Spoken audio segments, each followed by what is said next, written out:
muito bem-vindos a mais um programa Francamente, diretamente dos estúdios da Move 8 Produções, Saindo Franco na área, com vocês pela Radiodifusora, YouTube e Spotify. Lembrando que Spotify também está em vídeo, gente. Temos vídeos no Spotify, onde você também pode conhecer o rostinho dos nossos convidados. Por aqui, muita arte, muita cultura. E hoje tenho o prazer de receber um maestro aqui. Inclusive, a gente estava aqui, olha, no off, ele falou, nossa, não sei como consegue entrevistar e trocar de câmera. Gente, ele é maestro. Como consegue? Hoje a gente vai conhecer um pouquinho mais da história, do trabalho e da vida, das fofocas, das brigas, das broncas em músico. Vai contar tudo pra gente, maestro Misael, comigo aqui hoje. Tudo bem? Eu agradeço o convite e muito grato, né? Muito feliz de estar poder aqui compartilhar com vocês um pouquinho do mundo da orquestra para os seus ouvintes aí. Orquestra Filarmônica de Jundiaí. Isso. Me conta a diferença de uma sinfônica, de uma filarmônica. Qual que é a diferença Bom, das orquestras? a orquestra sinfônica geralmente é uma orquestra com recurso público. A finalidade dela, o financiamento dela é dinheiro público. A orquestra filarmônica geralmente vem dinheiro privado, já é uma orquestra que funciona mais um pouco com financiamentos privados, né? Tem recurso público também, a orquestra filarmônica, mas ela também é aberta para receber recursos privados, pessoas individuais que queiram contribuir. Quem quiser aportar ali Exato. consegue contribuir Exato. para a filarmônica. Exatamente. Então, a filarmônica ela diferencia da sinfônica nisso, né? A sinfônica é totalmente pública, geralmente o Estado que cria e fomenta. A filarmônica, não. A filarmônica geralmente parte de criação de indivíduos, pessoas privadas, né? Sociedade civil se organiza ali e monta uma filarmônica. Exato. E aí, nossa, eu nunca soube essa diferença, assim. Eu achava que era pela quantidade de músicos. Não. Às vezes tem orquestras filarmônicas que é até maior do que sinfônicas. Uau. Às vezes acontece isso, tem orquestras filarmônicas muito maior. Mas a diferença é só essa, de onde vem o recurso para financiar a orquestra. Maravilha. Maestro Misael Simões, me conte, como começa a tua vida na música? Sim. Quando isso vem de criança já? De criança. Já aos 8 anos de idade, eu cresci num lar onde meus pais frequentavam a igreja, né, evangélicos. E lá na Assembleia de Deus, eles estimulam muito a música, né? Na nossa época, da década de 80... Eu falo até hoje que as igrejas, independente de qual igreja, é ainda o lugar onde se acessa instrumentos musicais. Sim. Tem um papel ali cultural que o Estado não consegue cumprir, né? Exato. E imagina, hoje a gente ainda tem no governo no estado, né, tanto em municípios, estadual, você ainda hoje vê projetos aí como o Guri. Né, eu trabalho na Secretaria de Cultura em Atibaia também, a prefeitura investe muito, então tem projetos sociais da prefeitura, mas na década de 80 para trás, década de 90 para trás, não existia nada disso. Então, a maioria dos músicos hoje da minha idade, da minha geração, eles conseguiram viver de música e ter vivência com música por causa das igrejas, principalmente as evangélicas, né? Principalmente as evangélicas, Assembleia de Deus, a Congregação Cristã do Brasil também investe muito nisso até hoje. E eu tive essa vivência com música na igreja de pequeno. Então, com 8 anos de idade, eu lembro muito bem, meus pais cantavam no coral da igreja. E eles me levavam pequenininho para o ensaio do coral. Então, eu lembro muito bem do coral. E depois, quando eu tinha 13, 14 anos, já comecei a cantar em coral. Mas aí, com o instrumento, meu pai me deu um violão quando eu tinha 9 anos de idade. E eu fui começar a aprender, autodidático, eu e um vizinho, um amigo meu. Tinha as revistinhas na sua época, que você comprava na banca? Você comprava na banca, aprendia lá, né? Toque fácil. Exato, exatamente. Isso daí foi... Quem não começou por isso, né? E eu comprava as revistinhas na banca e aprendia as músicas lá. E aí na igreja também eu ficava vendo os músicos tocando. Aí eu lembrava dos acordes, aí a gente anotava. Pô, ele fez esse acorde assim, esse acorde assim, esse acorde assim. Chegava em casa, a gente tentava. E aí depois eu comecei a criar gosto na música. E aí eu aprendi música teórica, comecei a me envolver entrei numa escola de música lá em Americana, que eu morava em Santa Bárbara do Oeste, e Americana é do lado. Meu Deus, você já me falou 5 cidades aqui, assim... Que eu dei um rolê, né? Já deu um rolê, já deu um rolê. Essa época Exato. você morava em Santa Bárbara do Oeste. E aí foi pra Americana fazer música. Americana fazia música lá. Que é do ladinho. Que é do lado. Entrei numa escola de música lá. Mas a primeira pessoa que me ensinou música, assim, ler partitura, que me incentivou a tocar um instrumento de sopro, que eu comecei a aprender trompete, depois trombone, foi um pastor que tinha da igreja, ele era músico e ele queria montar uma banda na igreja, né? A igreja que eu ia lá tinha pouquinho. Aí ele pegou instrumentos de doação e tudo mais e falou, vamos formar música aqui, e começou a me ensinar. E hoje ele já faleceu, infelizmente, mas eu devo muito o início da música a ele, que eu aprendi a ler Bona. O Bona é os músicos aí que aprendeu Bona na minha época, na minha geração, sabe, né, o que é Bona. Hoje já não usa mais. Bona hoje Bona é um método. Bona é um método de aprender música teórica, que você vai aprender a ler partitura. É um método antigo, que hoje tem outros métodos mais evoluídos, né? Surgiu muitos outros teorias de ensino pedagógico na música, então o Bona já ficou bem ultrapassado. Mas a minha geração, o Bona era... Então tinha aquela questão assim, você bateu o Bona... bater o Bona era solfejar, né, as notas. Você bateu o Bona até que número, até que exercício. Aí ficava aquela competição entre os amigos. Eu fui até o 45. Então eu vou estudar porque eu tenho que passar ele. Virava uma competição mesmo. Virava uma competição. Então nisso a gente evoluía na música, né? E isso foi de pequeno. E aí não parei mais. Era uma coisa racional ir pra música, assim? Porque aí você tá falando dentro de um contexto de igreja, Sim. onde você aprendeu a tocar, o envolvimento da tua família com a igreja. Tinha alguma objeção de você tocar música secular, por exemplo? Você teve essas questões de virar um músico da noite? Ou, não, você tem que estudar, fazer um curso técnico para ter uma profissão? Sim. Tipo, vai ser músico, mas trabalha com o quê, né? Sim, isso. Que surge esse clichê ao longo da nossa vida, né? Na minha família, não. Meus pais sempre me apoiaram. Nunca falaram assim, não, você não pode ser músico, tem que fazer isso, não. Meu pai e minha mãe sempre me apoiaram no que eu decidisse, né? Mas eu ouvia muito os amigos. Então, os amigos falavam, não, isso aí não é pra... acho que música você vai passar fome. Música não é profissão. Música é coisa de cara que não quer trabalhar, essas coisas. Nossa, Então, isso tinha muito. E lá em Santa Bárbara, na região ali, tinha muito preconceito com... Eu tinha um primo que ele era contrabaixista elétrico e ele não conseguiu o sonho dele de ser músico por causa disso, porque ele já era casado, a esposa, a família, tudo... já não apoiava e ele acabou se frustrando, infelizmente acabou se perdendo na vida porque não realizou o sonho dele. E eu fiquei em dúvida, né, de seguir, não porque meus pais sempre apoiaram, mas porque eu via os amigos. Eu falava, poxa, eu fiquei indeciso. Eu cheguei a fazer... essa vida que eu quero para mim, para minha família, Exato. Né? Então, quando eu cheguei na época de prestar vestibular, eu olhava lá, né, na lista de cursos da Unicamp, da Unesp, aí eu olhava a música e falava, puxa, que vontade de fazer o curso de música, mas aí não sabia o que fazer. Acabei indo estudar economia na PUC. Mentira! Fui estudar economia na PUC, não terminei porque depois eu decidi seguir. Porque daí a música bateu, a música veio com tudo. A música foi mais forte. Que aí foi meu pai que apoiou. Meu pai falou, olha... você tem que seguir o que você deseja, o que você quer, o que você sente mais prazer em fazer. O dinheiro vai ser a consequência, você vai fazer bem, depois você... Aí eu parei para pensar e falei, poxa, é isso mesmo, então eu vou seguir estudando música mesmo. Aí eu criei coragem, mas levei um bom tempo, não foi fácil, não foi assim, tô resumindo aqui, parece que foi fácil, mas não. Foi anos assim para eu parar e falar, não, é isso que eu quero. Quando eu decidi para valer, já tinha mais de 25 anos já. Já.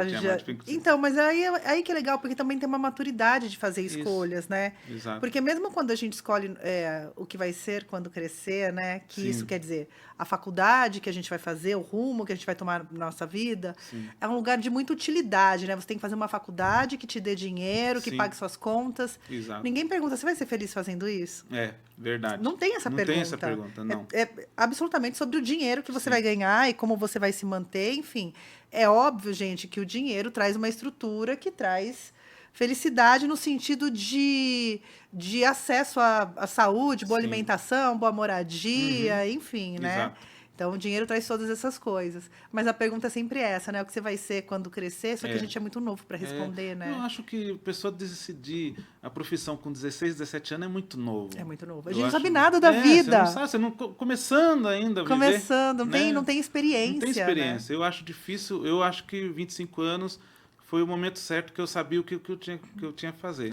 Né? Então, eu acho que foi no tempo certo. Tem gente que fala assim, poxa, mas 25 anos...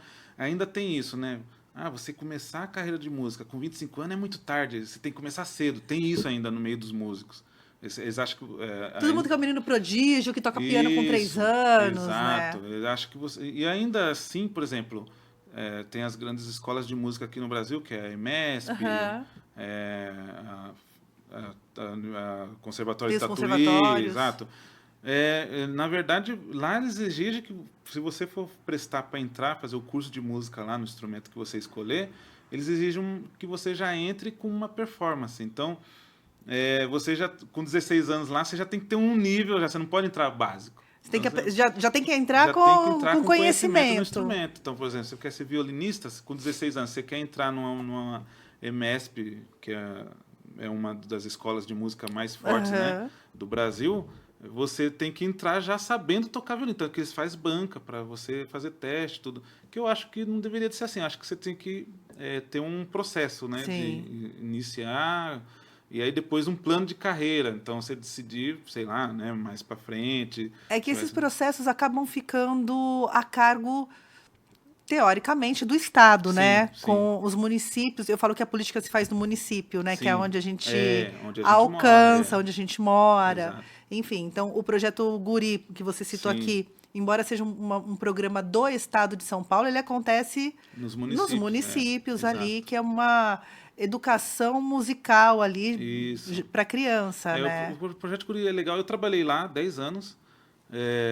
O que é legal deles é que, apesar de ser o projeto do Estado, eles fazem parceria com as prefeituras. Então, eles vão nas prefeituras e falam assim, te interessa colocar um polo do Guri aí? A prefeitura vai... Não, me interessa.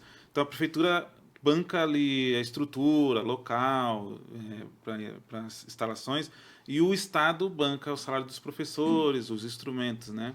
Sim. Então, essa parceria que o Guri faz com os municípios é muito legal. Eu lembro que, eu não sei como está hoje, eu já saí de lá faz um tempo, na época tinha, o estado de São Paulo tem mais de 600 municípios. Sim. Na época tinha 370 municípios o polo do Guri. Então, já estava em mais da metade do estado já, né? E tinha mais de 60 mil alunos no estado. Então, é maravilhoso. Uma crítica que eu sempre faço, eu já estive dentro do poder público, trabalhando em Secretaria de Cultura, é que, às vezes, as oficinas de musicalização fornecidas pelo município, em programas do município, por exemplo, que não o Guri, elas acabam virando, ao meu ver, um depósito de criança. Sim. Muitas cidades não têm uma pedagogia. O professor é extremamente precarizado, sim, aquele processo passa por uma licitação. Já vi casos que o professor ganhava, sei lá, R$ 9,90 a hora a aula, né? Não tem instrumento para todo mundo. Sim. Então, o próprio município, ele não se arruma no sentido desse lugar de formação de músicos. Exato. Acaba sendo uma atividade contraturno. E aí tem uma apresentação ali de final de ano, uma coisa, né, para cumprir um calendário. Coisa, Mas talvez não seja um lugar que inspire, porque eu acho que a arte, a cultura, ela ajuda muito na formação do cidadão, independentemente se vai ser contador, se vai ser atleta, se vai ser engenheiro, independentemente da profissão que você escolher na tua vida, eu acho que a arte, ela traz um repertório... nos separa da barbárie, eu sempre brinco aqui, né? Traz uma convivência. Exato. Porque para você conviver dentro de um conjunto musical, olha lá os anos 80 me pegando aqui, né, banda? Conjunto musical. Você precisa estar em harmonia com o outro. Sim, exatamente. Né? Você precisa olhar o outro, prestar atenção, tá? Olhos, ouvidos atentos, precisa estar presente. Sim. Então, eu acho que é um pecado as prefeituras não cuidarem com mais carinho dessas oficinas que Exato. acontecem Exato. nos programas municipais, Exato. né? Eles também, eu trabalho em Atibaia hoje, né, no projeto de cultura lá na Secretaria de Cultura. Lá eles são um exemplo nisso, porque eles colocam o projeto que eu trabalho, né, é o maior projeto dentro da Secretaria de Cultura lá na cidade. E eles fazem música nas escolas, então eles colocam o ensino de música nas escolas. E o projeto já ganhou prêmio até na Alemanha. Que maravilha. É maravilhoso, é maravilhoso. Eu acho que um exemplo poderia exportar, as outras prefeituras poderiam olhar. Pegar esse modelo de trabalho. Isso, porque eu acho que você levar, por exemplo, acho que as escolas tinham que ter dentro das escolas lá a grade de música, né? Sim. E é o que lá em Atibaia faz. Então, o criancinha lá de 6 anos já tá pegando instrumento, pegando a percussão, flauta doce. a flauta doce. Acho que eu tive flauta doce na escola, assim, mas dentro da educação artística, eu acho. Sim, que geralmente eles colocam na aula de artes, né? Eles na aula de colocam artes. flauta, tem até aquelas batuquinhas. Tem o... Ai, como chama aquele... Eu ia falar pianinho, porque a pessoa não sabe o nome das coisas, mas daqui a pouco eu lembro que você bate com o... Com baquetinha. Como chama? Xilofone, isso. Que eles chamam as teclas da percussão. São teclados da percussão. Isso. É o xilofone. Tem xilofone, vibrafone, mas é o xilofone, exato. Então eu lembro desse momento, assim, mas dentro de um contexto mais educativo ali na aula de educação artística do que qualquer outra coisa, né? Então, um dia era flauta doce, um dia era argila, do outro dia era massinha, outro dia era pintura em tela, né? Tinha essas atividades. Sim. Eu acho que se você fomenta isso para as crianças, adolescentes, né, esse contato com a música, você está dando opção para ela. Sim. Ela como você falou, não precisa ela ser músico profissional no futuro, mas você está criando ali pessoas que vão ser futuros assim, apreciadores de orquestras. Sim, hoje no Brasil a gente tem poucas orquestras, porque não tem demanda. As pessoas não procuram ir num teatro para assistir uma orquestra. Então, se hoje a gente trabalhar essas crianças, no futuro, na futura geração, a gente vai ter demanda para criar mais orquestras. Sim. Porque para além da falta de formação de músicos, desse gap que a gente está falando, né, onde as igrejas hoje fazem esse papel, né, de dar acesso a instrumentos, opção dos instrumentos, a gente tem uma dificuldade enorme de formar público, né?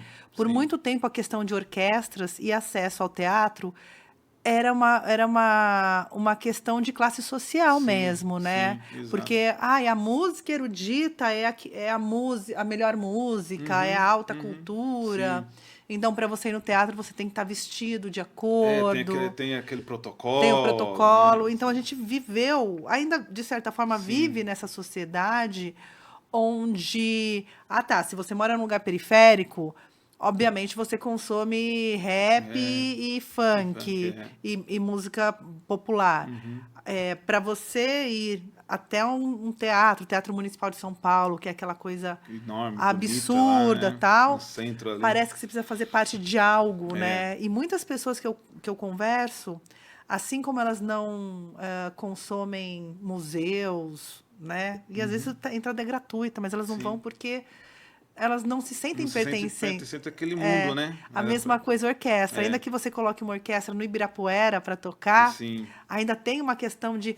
mas não tem letra. Sim, verdade. A gente não sabe... Porque o brasileiro tem muito isso da letra também, né? Quer cantar junto. Quer cantar junto, exatamente. Então, eu acho que a gente precisa muito trabalhar essa formação. Sim. Não o que a gente tem está errado, mas eu acho que a gente precisa muito trabalhar essa conscientização, essa formação...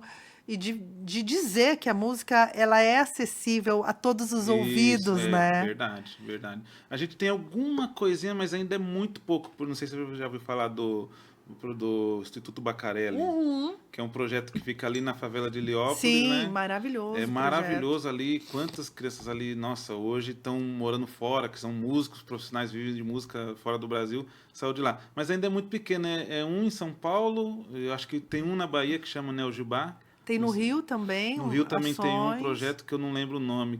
Eu também não lembro, mas tem algumas fotos famosas. Sim. Do garotinho tocando no velório do professor, Sim. bala perdida, Sim. enfim. Tem algumas fotos bem impactantes, assim, desse movimento. Isso. E o Rio de Janeiro também tem um monobloco, que embora não seja orquestra, nada, mas vem também de uma vontade de musicalização ali, né? Exato, que é legal, né? Que é bem bacana. Legal. Então são pontos, né? Pontos que tem no Brasil, mas que ainda é pouco ainda, né? Precisa de se estender para quantas cidades a gente não tem que, né? Precisa...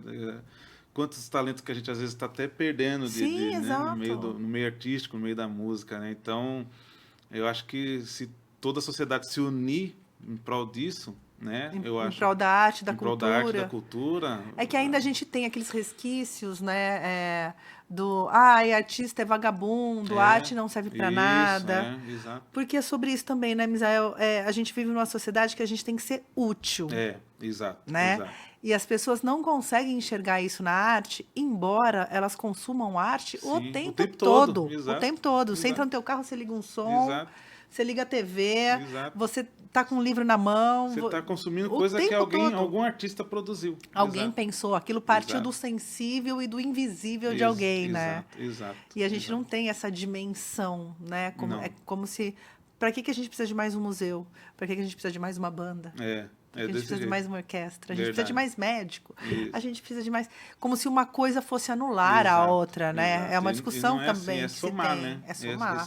Exatamente. Porque, de repente, uma cidade que usufrui de espaços públicos com arte e cultura, né?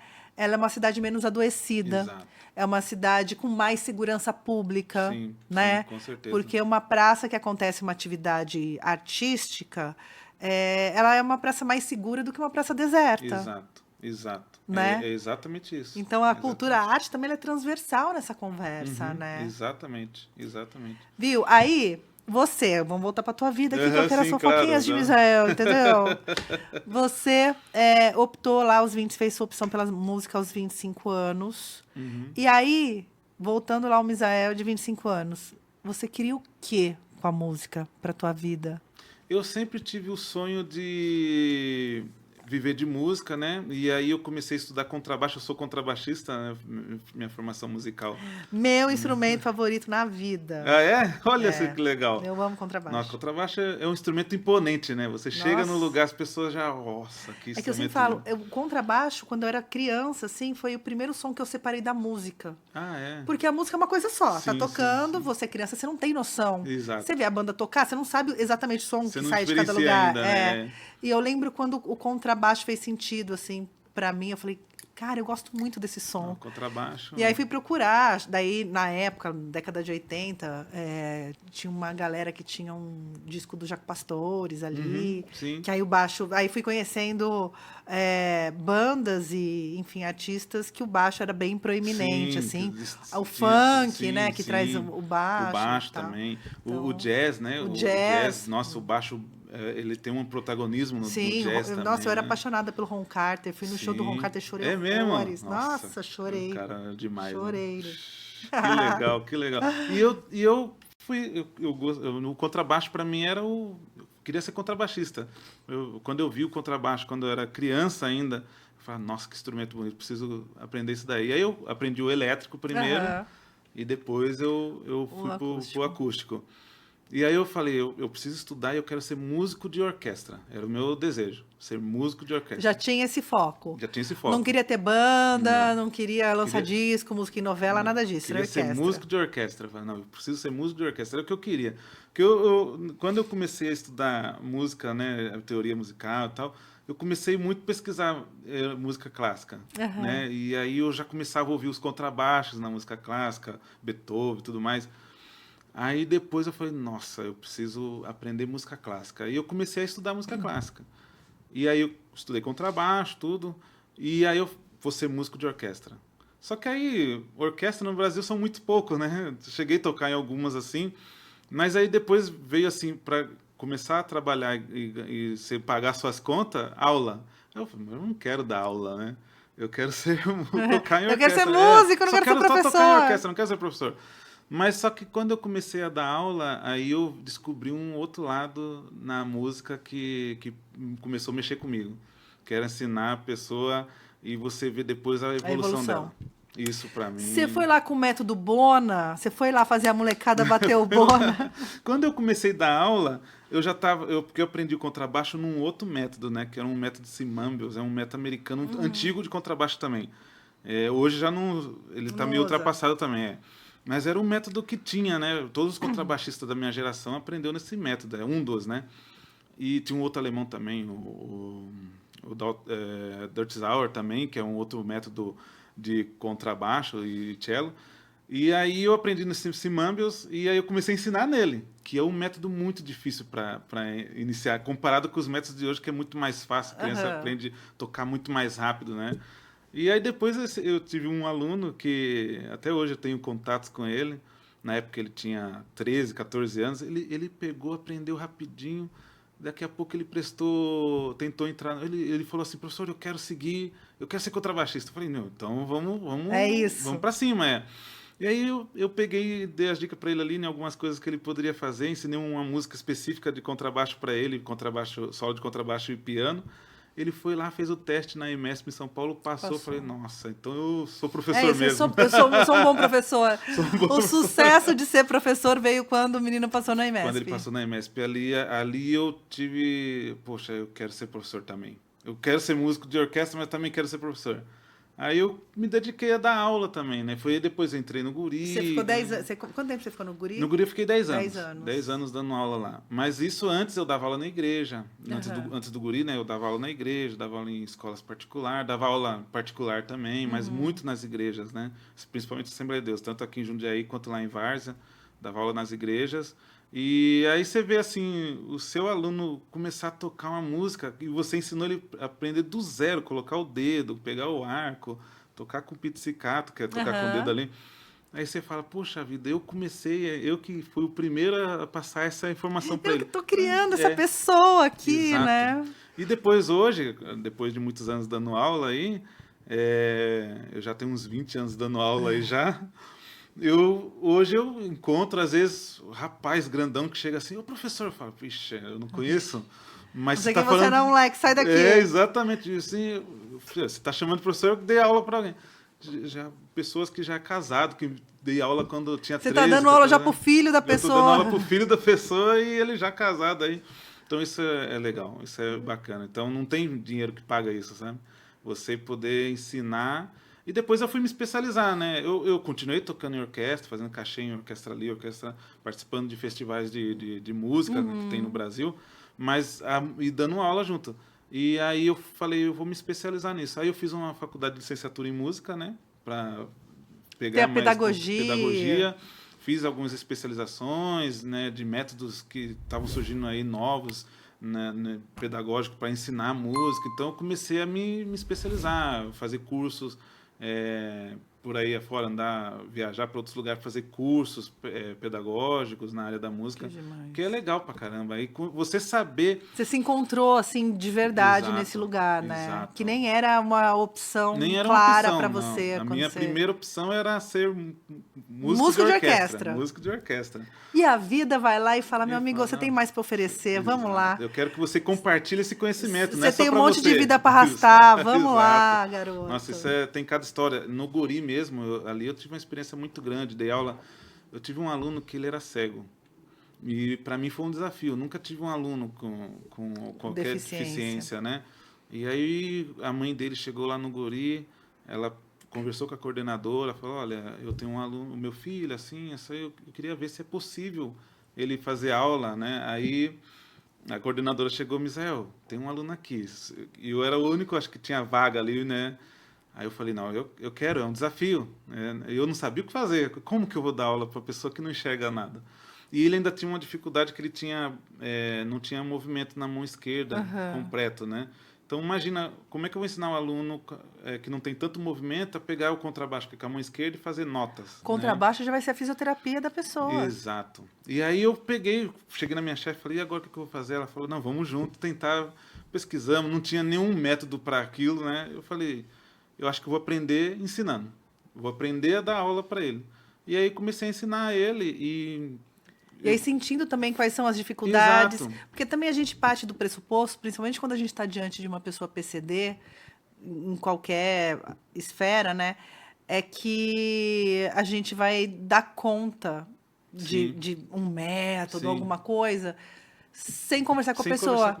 E a gente precisa sentir de verdade qual que é e se há uma limitação daquela pessoa, né? Exato. Porque, de repente, embora não enxergue, ela tem uma sensibilidade auditiva muito grande. Que aí pega de ouvido, assim, né? Ele tinha, porque era coletiva a aula lá no Guri, não era individual, né? Na turma dele era ele só de menino, todas as outras eram meninas. E aí eu comecei a criar um ambiente ali que não se destacasse a visão dele, né? Que ele não tinha visão, né? Então, as meninas ali, a gente fazia umas brincadeiras e tudo mais. Eu fui tentando ver o melhor jeito e tal, até que descobri como que eu faria para ele entender onde eram as cordas, né, e tal. Depois tem a questão do arco, que ele vai estar pegando um arco e não sentindo a corda. Então, como que ele vai descobrir que corda que ele vai tocar com o arco?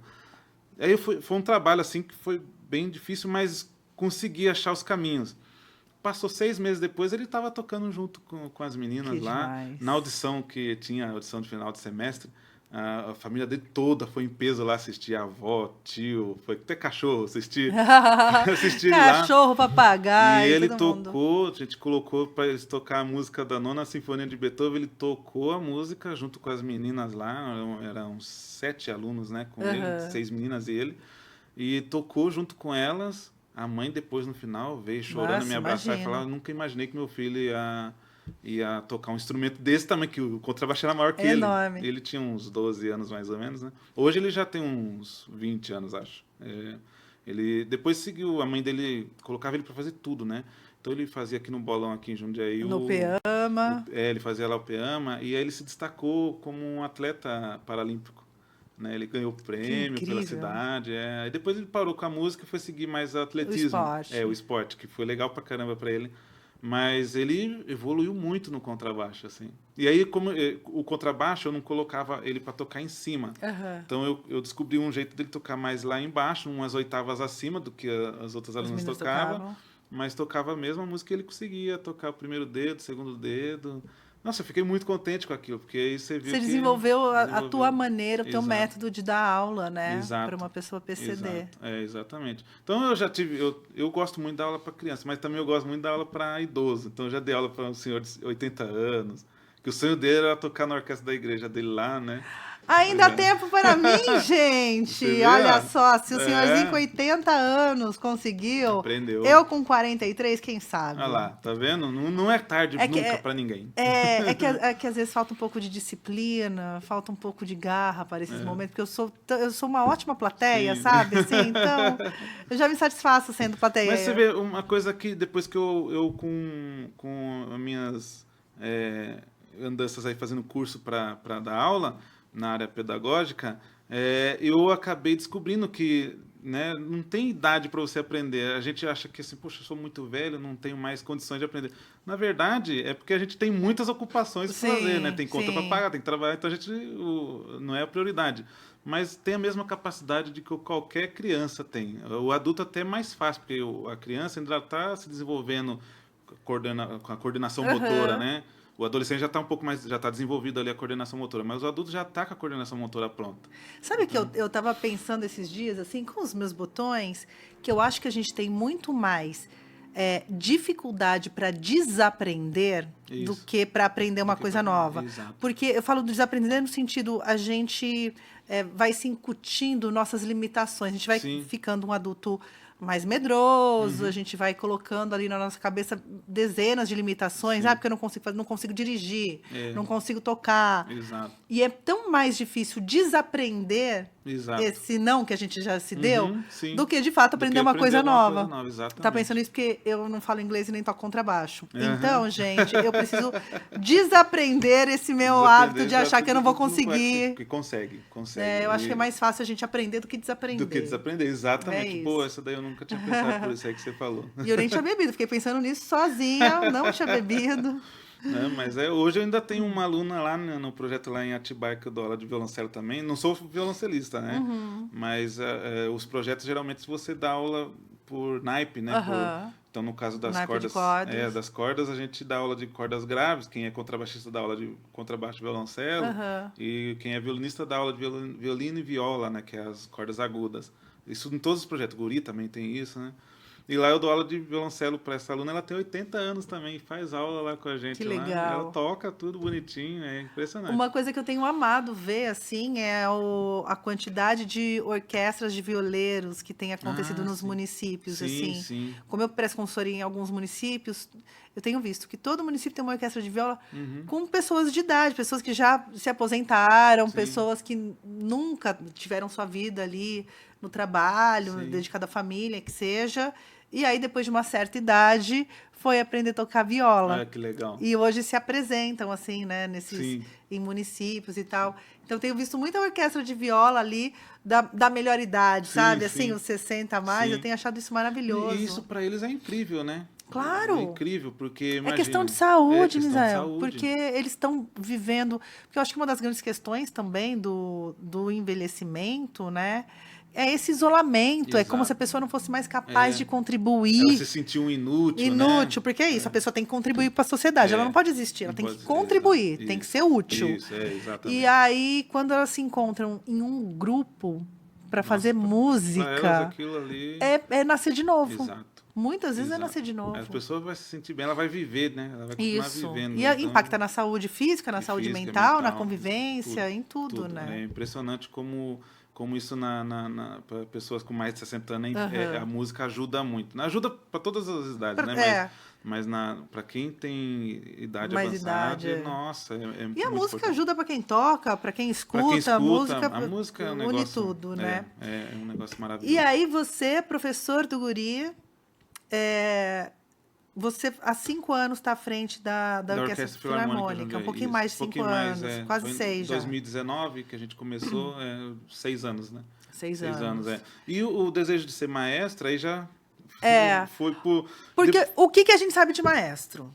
Que fica lá com a batuta, balançando a mão. E aí, ele tem, obviamente, tem o seu papel ali dentro, mas como que é esse salto, essa mudança de lugar, né? Você sai ali do contrabaixo, que você estava tocando em algumas orquestras, para ir para frente. Ser professor te ajuda nesse lugar também? Ajuda também. Ajuda você lidar com as pessoas, né? Sim. Então, por exemplo, para mim, eu comecei a pensar em ser maestro, porque eu também tinha desejo de um dia ter uma orquestra de câmara, por exemplo, né? Liderar um grupo de câmara. E aí eu parei para pensar e falei, poxa, eu acho que o maestro seria um caminho, né? Regência aí. E no Guri que surgiu a oportunidade para mim de fazer o curso de regência. Eu não fiz faculdade de regência, né? Só estudei particular, né? E fiz cursos e tal.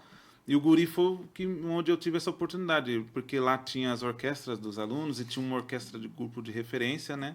E aí surgiu a oportunidade para reger lá a orquestra. Acabei que nem regi poucas vezes, mas não fiquei à frente de outro grupo de orquestra lá dentro do projeto.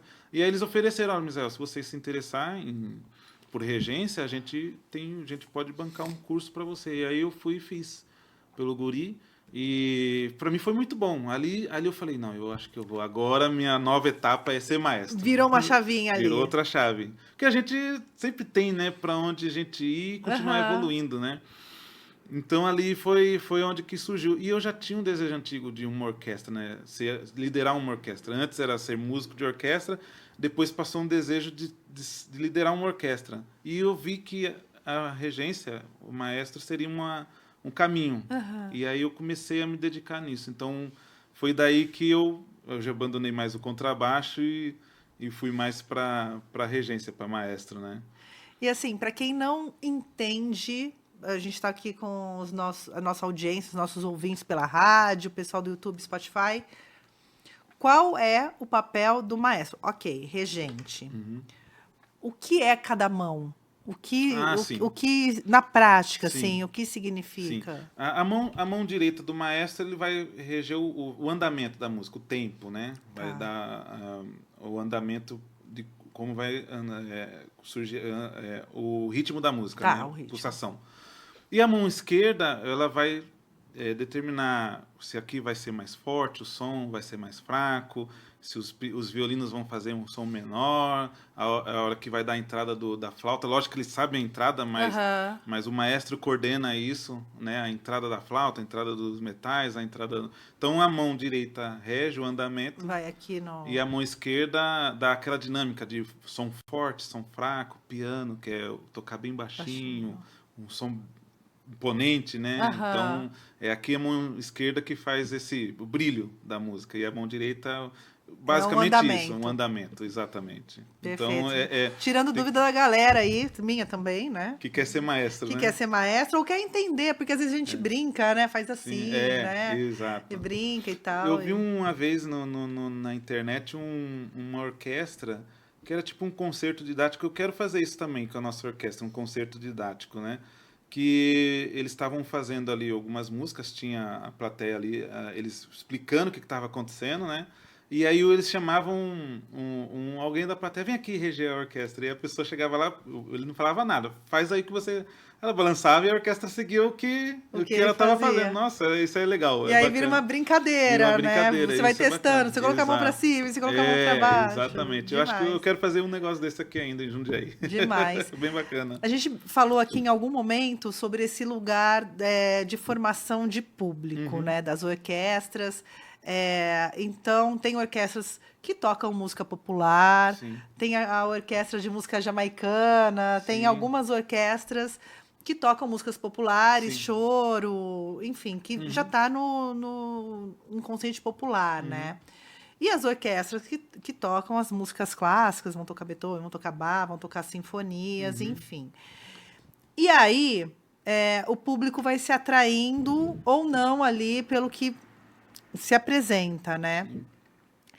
E esse lance de orquestra tocar música popular também é um lugar de trazer a galera para perto, né? Exato. De chamar público. Exato. Foi o que a gente, quando a gente criou a Filarmônica de Jundiaí, a gente pensou nisso, que a gente falou, bom, se a gente for fazer música erudita, música clássica, já tem outras orquestras fazendo. Inclusive aqui em Jundiaí já tem uma orquestra da prefeitura, a Orquestra Municipal. Que é a regente a Cláudia. A Cláudia Ferres, a Orquestra Municipal, a Sinfônica Municipal de Jundiaí, ela faz um trabalho excepcional, excelente. Ela também toca música popular, né? Eles fazem música popular muito bem também. Então eu falei, se a gente for fazer música clássica, música erudita, é mais um, né? Então vamos fazer uma música que um estilo que vai atrair o jovem. E não só o jovem, né, mas principalmente. Então eu pensei, vamos tentar fazer trilha sonora de filme. E isso é maravilhoso, porque as pessoas consomem música clássica, consomem música instrumental e não sabem. E não sabe, exatamente. Porque, assim, trilha sonora de filme, se você tira a música do filme, acabou. Acaba, vira ali só fala, você não traz sentido, não né? Traz, não traz emoção. Exatamente. Então...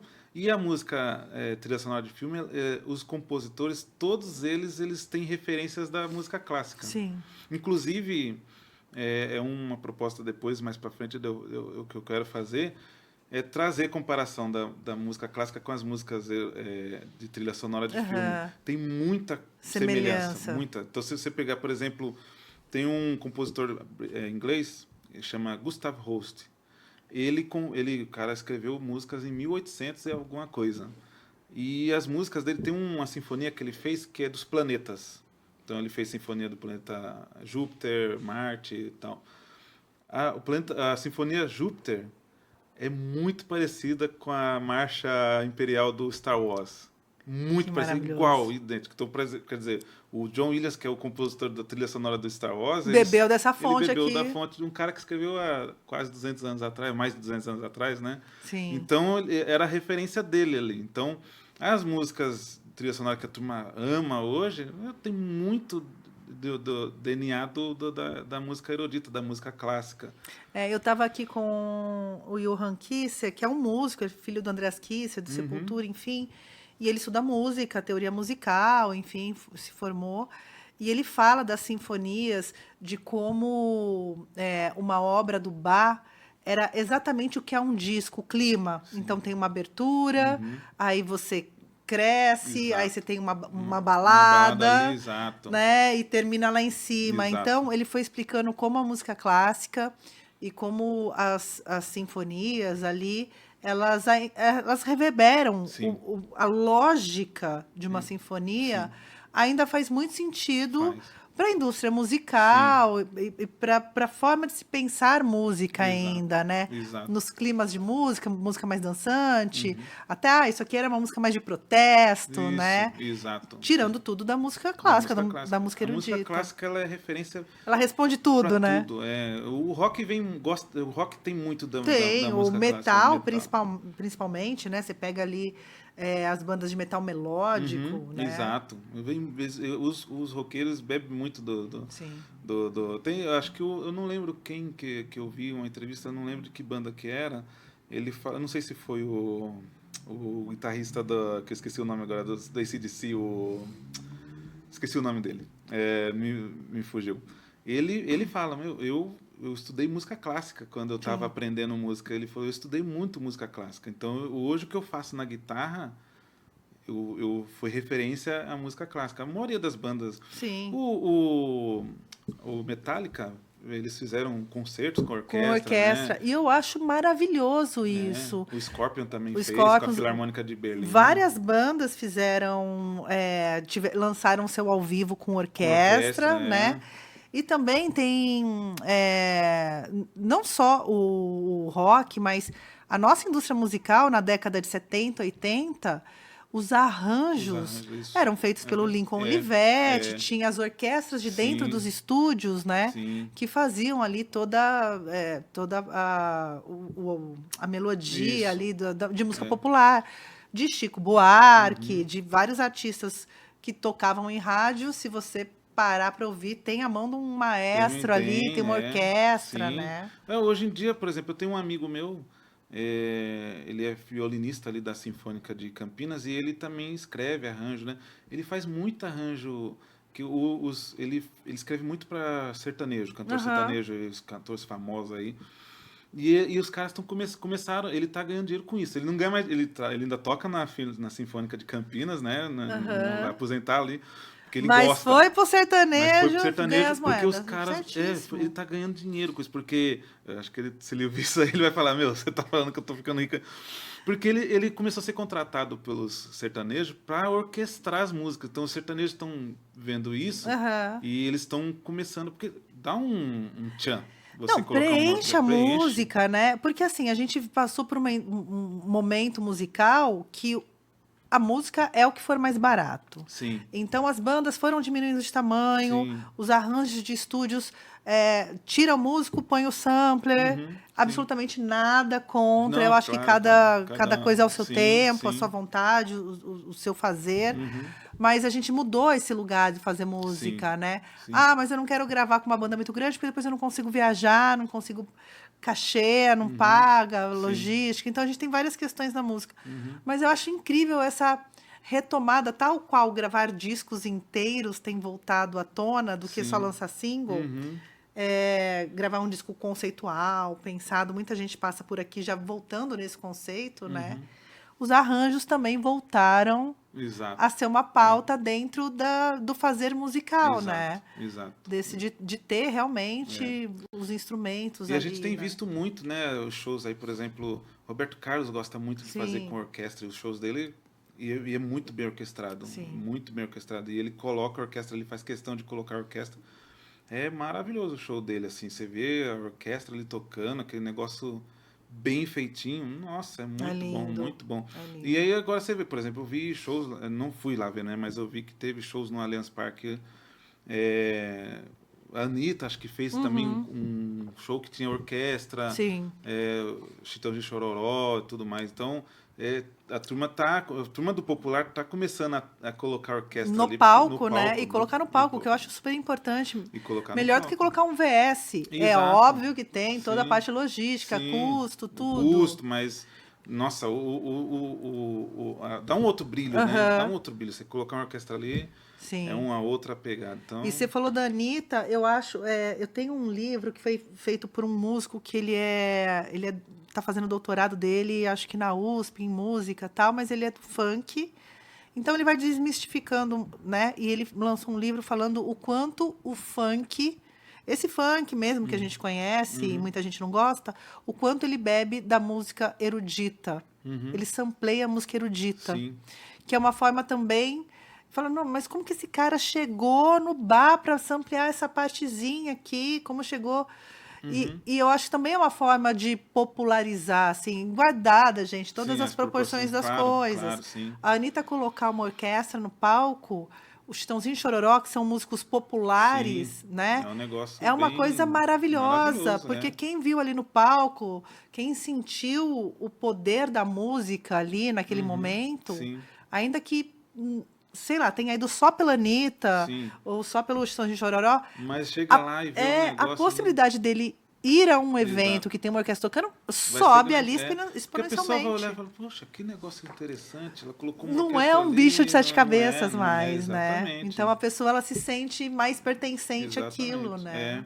Então o jovem ver uma orquestra nesse meio é importante, né? Sim. Você vê... Então, quando a gente pensou em colocar música trilha sonora, que é o nicho que a turma gosta, a gente pensou nisso, para trazer o jovem para ver. E aí a gente fala, olha, a orquestra ela não é só para tocar música erudita, ela faz isso, mas olha a semelhança que tem de você fazer essa música que bebeu ali da música erudita. Eu acho que isso é legal. Eu acho que bacana você fazer isso e mostrar para o jovem, olha, é legal você ir assistir um concerto com orquestra. Vocês fizeram Marvel também, algum filme da Marvel? A gente fez Marvel em 2022, foi o primeiro concerto que a gente fez, porque a gente... iniciou a orquestra em 2019, mas aí vem 2020 a pandemia, né? A gente sofreu muito com o pessoal que faz evento, né? Show. Foi a primeira a parar e a última a voltar, exatamente. E o que ficou mais descoberto, assim, exato, né? De assistência. Então a gente voltou em 2022, aí foi quando teve a abertura de 70%, né, de capacidade. Quando eu marquei a data ali no Politeama em março, a gente pensou Marvel, aí eles pegaram e falaram, olha, Misael, parece que agora vai liberar 100%. Então, quando a gente falou pro público, olha, tá liberado 100%, a turma foi lá e comprou os últimos ingressos, lotou. E a gente fez o Marvel, a gente fez só música dos filmes da Marvel. Então fez Homem-Aranha, Capitão América, Os Vingadores. Demais. Nossa, foi legal. Aí a gente bolou a ideia de colocar os personagens. Então a gente chamou o rapaz que faz o Homem-Aranha, chamamos o outro que faz o Capitão América, o outro que faz o... Virou o quê, gente? É orquestra com cosplay. Com cosplay, exato. É isso, maravilhoso, gente. E aí depois a gente fez o Marvel 1, Marvel 2, que a turma começou a pedir, nossa, quando vai ter o próximo? Eu não deu pra ir, eu quero ir. A gente fez o segundo, lotou. Aí a gente fez o Star Wars depois. O Star Wars foi um concerto de cosplay. Até a esposa de um amigo meu tava passando no dia que a gente fez o concerto ali no centro, a gente fez uma quinta noite. Ela passou no centro, ela viu um monte de gente vestido com as roupas do Star Wars. Ela falou, entendeu nada. Não entendeu nada. Ela perguntou pra ele, o que tá acontecendo aí? Aí ele falou, não, é a orquestra do Misa, tá indo lá, o pessoal tá indo lá assistir. E assim, quando chegou lá no concerto, tava gente com a espada, né, com a espada, com o sabre de luz, tinha gente vestido de Darth Vader, tinha as meninas vestidas de Princesa Leia. Cara, eu amo, assim, basta uma pequena desculpa que a gente já mete uma fantasia. É maluco isso, gente. Então eu falei, sem querer eu descobri que eu fiz um concerto cosplay. A turma foi vestida a caráter mesmo. Primeiro do Brasil, concerto cosplay. Primeiro concerto cosplay. E tem registrado isso. Eu coloquei no canal da orquestra, no YouTube. E aí tem uma cena lá que a gente tocou a música Cross the Star, que é uma música muito bonita, ela é mais lenta. E aí, no momento do filme lá, é um momento que eu não sei se porque são várias sagas, né, do Star Wars, né? A primeira, a antiga, que a Leia, ela tá se despedindo do irmão do Luke, né? E aí toca essa música no filme. E aí mostra a nave dele atravessando as estrelas. Por isso que o nome da música é Across the Star. E aí a gente fez. Aí eu tive a ideia na hora, falei, poxa, eu vou pegar e pedir pra galera acender as lanternas, as luzes, né, do celular. Nossa, ficou muito bonito. Tem isso registrado. A hora que eu levantei assim o celular pra turma ligar as luzes, aí todo mundo ligou. Aí a turma que tava com os sabres de luz ligou o sabre de luz. Foi legal pra caramba isso daí. Isso tá gravado? Tá gravado, tá no canal da orquestra lá, tem acho que foi um dos últimos vídeos que a gente subiu no YouTube. Tá muito legal isso daí. Que demais. Foi bacana. E agora o desafio... Agora a gente vai fazer o concerto Senhor dos Anéis. Nossa. Né? A gente fez o ano passado com um quarteto de cordas. Foi legal, foi bacana. Até a gente avisou, né, que ia ser quarteto de cordas. Teve muita gente que não viu o aviso que era quarteto de cordas, achou que era orquestra, mas chegou lá e falou, nossa, que legal, não imaginava que ia ser esse impacto, um quarteto de cordas, né? Mas aí a gente tem a ideia, assim, de fazer 3 concertos para simbolizar a trilogia. Só que não significa que a gente vai fazer só as músicas, por exemplo, do primeiro filme, depois o próximo concerto é do segundo. A gente vai fazer as músicas dos 3, só que de formas diferentes. Então agora a gente vai fazer agora com um grupo de cordas, que aí é o naipe de cordas da orquestra, não é só o quarteto. Depois a gente vai fazer com a orquestra mais completa e a última a gente quer fazer com coral, que a trilha sonora tem o coral. Né? Coral impacta assim muito grande, né? É coisa maravilhosa. E já tá agendado, você mandou aqui pra mim pegar aqui, gente, as informações direitinho, porque ele já começa agora dia 18 de abril. 18 de abril vai ser a primeira, vai ser no Politeama. No Politeama, às 20 horas, uma sexta-feira. Então esse concerto já tá vendendo os ingressos aí, quem se interessar, entra lá no Simpla, depois eu posso passa que a gente deixa linkado aqui no Simpla. Aí tem também, se a pessoa não conseguir achar no Simpla, ou tem também no nosso site lá, o site da orquestra, aí a gente tem lá na aba concertos, você clica lá, tem lá as informações do concerto, você clica na fotinha ou clica no botão vermelho lá, você já abre o link para comprar o ingresso também.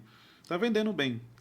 Ó, Filarmônica de Jundiaí apresenta O Senhor dos Anéis, a trilogia no Teatro Politeama. No dia 18 de abril, às 20 horas, no Teatro Politeama em Jundiaí, será palco de uma jornada épica pela Terra-média. A Filarmônica de Jundiaí, sob a regência do maestro Misael Simões, apresenta o concerto O Senhor dos Anéis, a trilogia, trazendo ao público a magia da trilha sonora da icônica saga cinematográfica. Nessa edição, o naipe de cordas da orquestra dará vida às emocionantes composições de Howard Shore. Como que é o nome dele? Howard Shore. Howard Shore. Howard Shore. Recriando toda a atmosfera e grandiosidade dos filmes. Bom, gente, para quem ama a saga, é um prato cheio. Os ingressos estão disponíveis no site da orquestra. Com desconto de 20% para os 250 primeiros compradores, que eu acho que já foi. Perdeu. Perdeu o desconto. A turma demorou, já... Demorou, dançou. E aí, 18 de abril de 2025, às 20 horas, no Teatro Politeama. O site é www.f de Franco, J de Jumento, .arte.br. Isso. J de joia também. Isso. www.ofj.arte.br. Lá você pode adquirir os convites para você e toda a sua família. Isso, vão lá prestigiar. O pessoal que é fã do Senhor dos Anéis, vai lá relembrar, né? A época... Eu assisti esse filme no cinema, né? Você assistiu? Assisti no cinema. Eu não sabia se eu prestava atenção na música ou se eu prestava atenção na cena. Não, deve ser um inferno na sua vida e no cinema. Nossa, é um negócio... Porque daí você vai num filme como O Senhor dos Anéis, numa experiência sonora de cinema, né? Que aí não é, a gente não tá ouvindo na caixinha de som. A gente tá ouvindo no... Aqui, né? Que o som é 3D, sala, né? Exatamente. E assim, pra que prestar atenção no filme, né? Você fica ali, ó. Você fica ali, poxa vida, deixa eu curtir essas trompas, o momento que as trompas entravam, deixa eu curtir essas trompas. Opa, agora é os violinos, deixa eu curtir esse violino. A sua vida inteira é assim, Misael, de ficar prestando atenção? Nossa, desde pequeno a gente presta atenção nos detalhes dos instrumentos. Eu e um primo meu, ele também, hoje, infelizmente, ele acabou falecendo, mas a gente era junto, ele é a mesma idade que eu. E a gente junto, estudando junto. Ele também estudava, ele ia ser maestro antes de mim, que ele já estava estudando na época que eu estava só pensando em ser músico de orquestra, ele já estava pensando em ser maestro. E ele já estava estudando já. Aí ele regia a orquestra da igreja dele, e ele fazia arranjos para orquestra, ele escrevia muito bem arranjos para orquestra. Eu não sonhava fazer isso aí, eu não sabia escrever arranjos. Hoje eu faço, mas antes, naquela época, eu não pensava nisso. E ele já estava nisso já. E hoje, se ele tivesse vivo hoje, estaria com certeza aí regendo uma orquestra de ponta, com certeza que ele era muito talentoso. Então a gente ficava, quando a gente ia comprar CD, na época tinha CD, não existiam os streamers, a gente comprava o CD, a gente ficava ouvindo os detalhes do violino. Olha o que esse violino fez, olha o que essa viola fez, olha esse fagote. Né? A gente ficava ouvindo detalhes, porque a gente identifica, né? Porque a gente já tem essa aquilo, sensibilidade, então, né? Não é igual a pessoa que não está acostumada a ouvir uma orquestra, né? A gente ouve todo dia eu ouço orquestra. Porque o cidadão comum fala, escuta esse solo de guitarra, que é o que pega, né? Olha o solo. Não, olha esse fagote.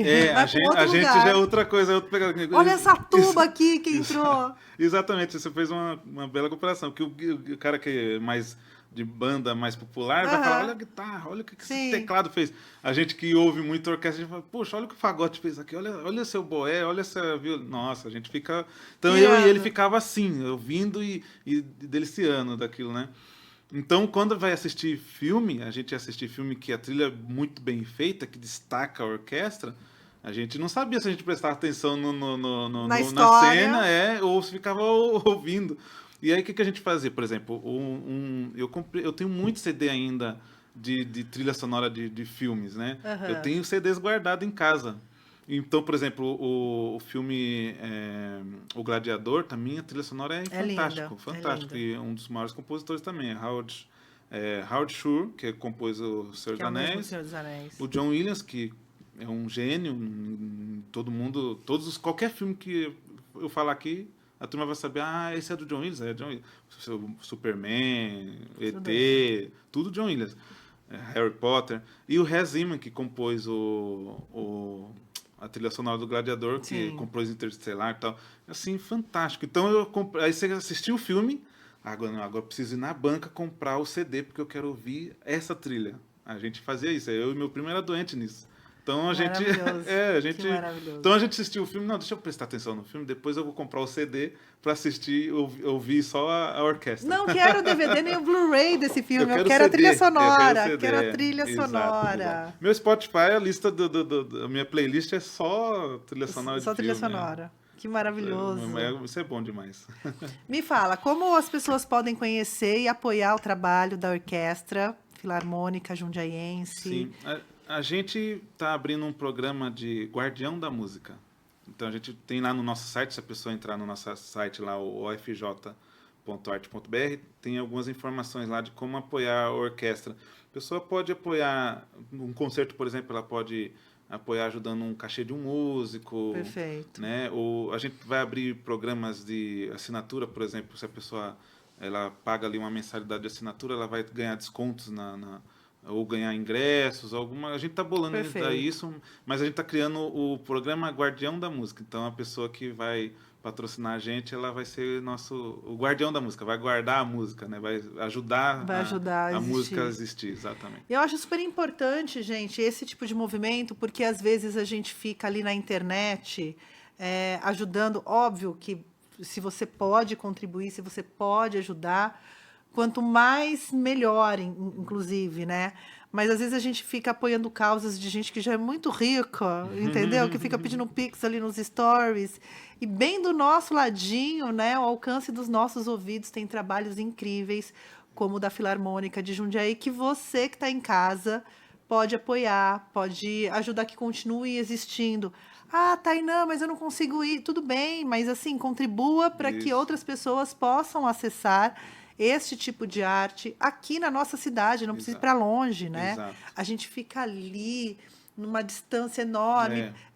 Eu brinco sempre que as pessoas gostam de gente famosa, né? Mais do que da arte. Mais do que da arte, exato. Mas eu acho tão importante a gente ter esse lugar de valorizar não só o que é nosso, não querendo ser bairrista, mas de valorizar essas iniciativas, Exato. né? Como eu disse aqui já algumas vezes no programa, a arte nos separa da barbárie, a arte nos faz ter uma sociedade melhor, seja a arte dentro da tua igreja, da tua fé, seja a arte das ruas, nas ruas, dentro dos teatros, dos espaços públicos, das pracinhas.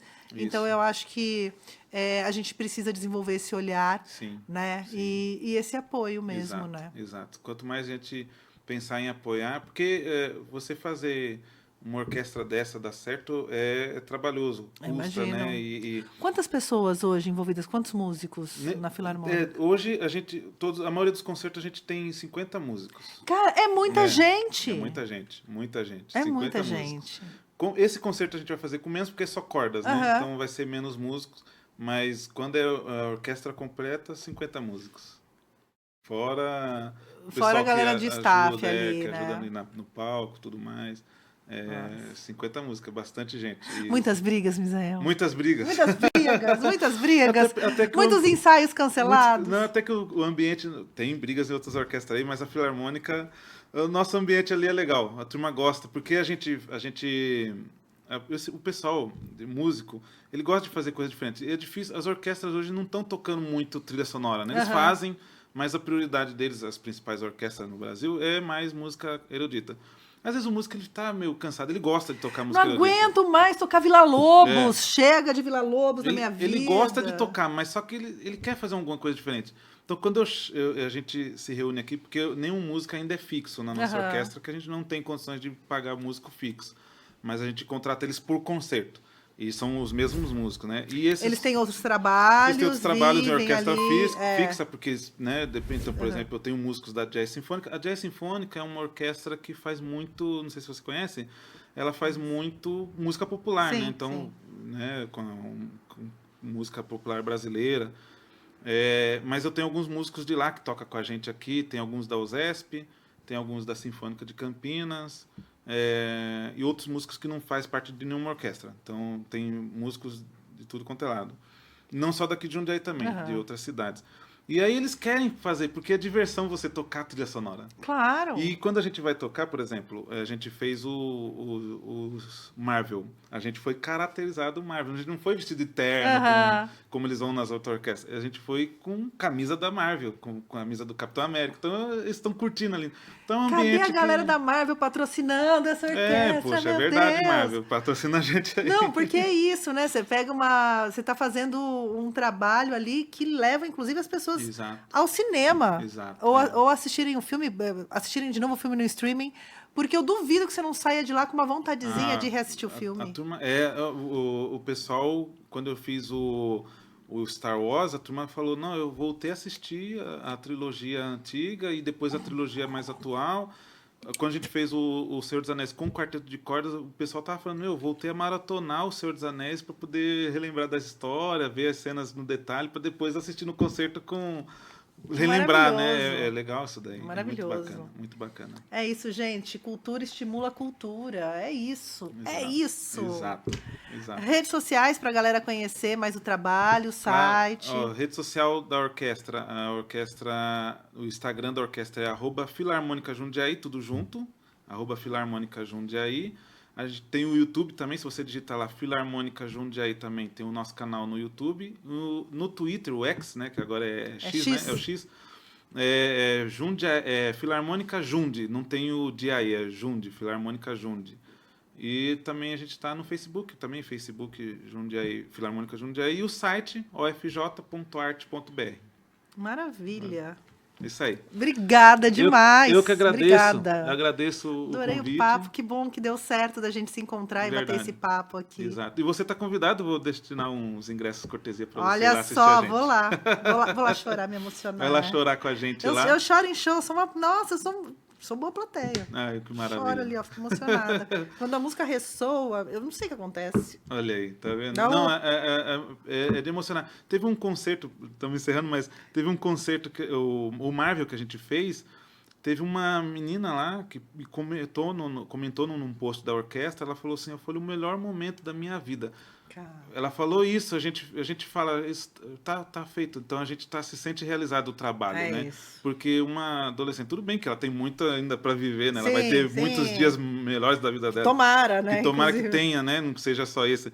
Mas até aqui ela teve esse momento que ela falou que foi o melhor momento da vida dela, então pra gente isso já valeu demais. Não, e mesmo que ela tenha outros bons momentos, isso sempre vai ficar marcado, vai ficar né? marcado. Sempre vai ficar marcado. Ela colocou lá, né? Ela colocou, foi a primeira vez que ela viu uma orquestra, não sabia como funcionava. E isso foi pra gente gigante, exatamente. Foi maravilhoso. Então é importante isso daí, a gente esse feedback que a gente recebe das pessoas, né? Faz a gente motivar a trabalhar mais ainda e fazer coisas porque passa maiores. A não ser só sobre música, né? Sobre executar uma música bem executada, é sobre tocar pessoas, exatamente. Né? Então essa emoção que você sente na música todo mundo, né, sente, tem essa emoção. Esse lugarzinho. Né? Esse lugarzinho, exatamente. É isso. Obrigado pelo convite. Imagina, eu que agradeço. Gente, maestro Misael Simões comigo hoje, aqui no Francamente, falando um pouquinho do trabalho dele, da Orquestra Filarmônica de Jundiaí também, do show que vai rolar no dia 18 de abril, mas você aí do outro lado, você pode acompanhar o trabalho e contribuir também com os projetos da Filarmônica. Para você que está na Rádio Difusora, vá até o programa _Francamente, lá no Instagram. Se você não achou os contatos ainda, você está atrasadinho. Estamos 6 anos aqui martelando para você seguir o Francamente nas redes sociais, que eu vou deixar tudo linkado para você. Todas as redes sociais, a agenda também da Filarmônica, para você que estiver aí do outro lado, bateu no coraçãozinho assim, ficou com vontade, vá, leve a família não quer ir, vá sozinho, cata o busão, para lá no Politeama, vai sozinho mesmo e aproveite que temos de melhor aqui nessa cidade, que são artistas incríveis. Combinado? Obrigado pela companhia, siga o Francamente nas redes sociais, eu vou ficando por aqui. Fiquem bem, bebam água e tchau. Bacana, obrigado, viu, Tainá? Nossa, foi legal, viu? Opa, vamos lá, legal. Francamente, com Tainá Franco.